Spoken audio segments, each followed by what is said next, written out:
Hello, you may have heard some of the videos this evening talking about super-curricular, and what that simply means is academic enrichment that you can undertake over and above the grades that you are predicted to achieve.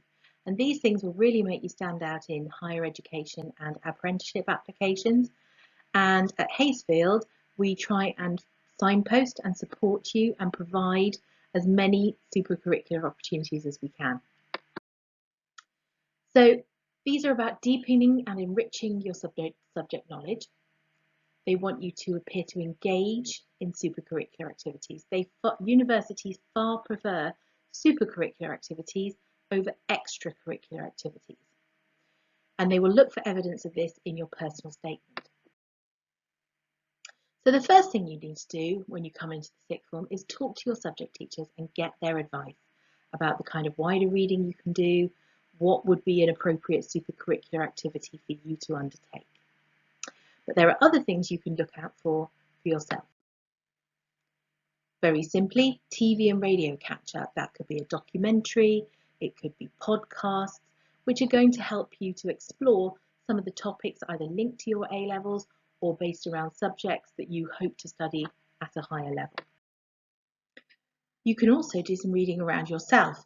The Oxford University Press has an excellent series called Very Short Introductions about a huge range of academic study areas.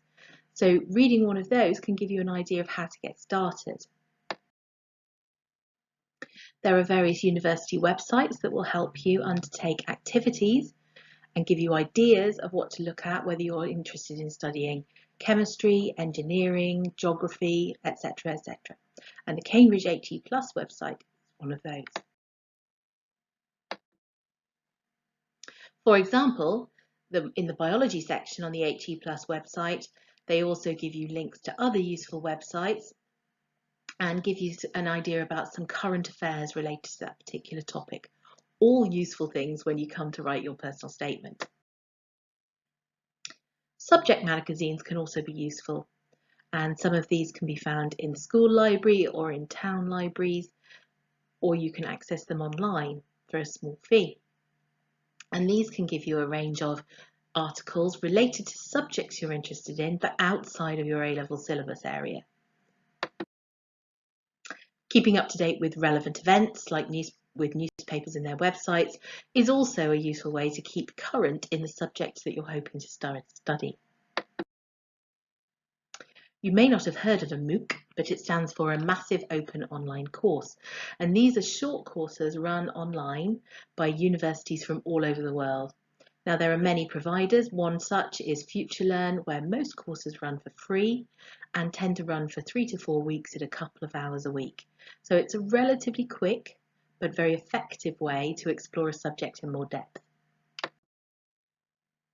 Equally, other universities share lectures or talks via podcasts.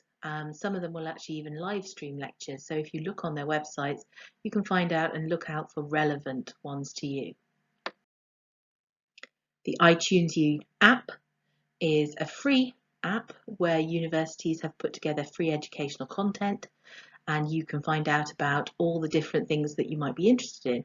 For example, the relaunch of the Large Hadron Collider or the 40th anniversary of the internet.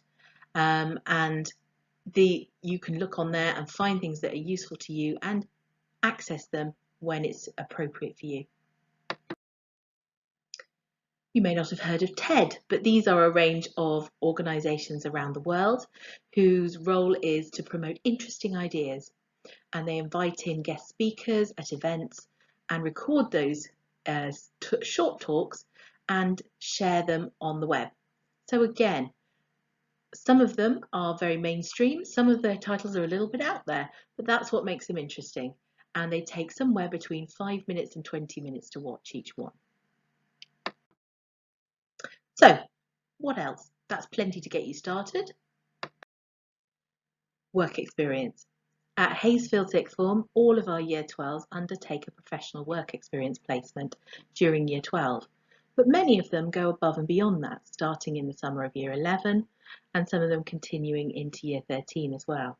It's important for anything you think you might want to any sector you think you might want to work in, to look at what it's like in reality. So go and get some relevant work experience before you make decisions. I do feel I also need to say is that no one expects you to do it all. Choose a few things that look interesting to you, are appropriate to you. As if it's a bare minimum, those short introduction series as a starting point, but develop an area of interest in the subject outside the exam spec, and that will make you stand out much more when you apply to university.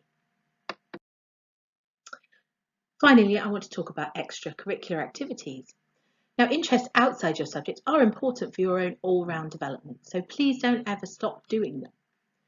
They demonstrate that you can manage your time, they demonstrate that you can deal with the competing pressures of academic life. At Hayesfield Sixth Form, we have the LEAP programme, which is a range of extracurricular activities that you can undertake after school. But the other thing to bear in mind is that the more competitive the course that you're applying for, the less weight they will put on extracurricular. They are more interested in super-curricular alongside your academic achievements. Finally, as they say to every great sportsman, don't take your eye off the ball. And it's ultimately the exam grades that will open the door to you to get onto the apprenticeship or onto the higher education course of your choice. So keep your eye on that ball and you'll be a great success in sixth form and beyond.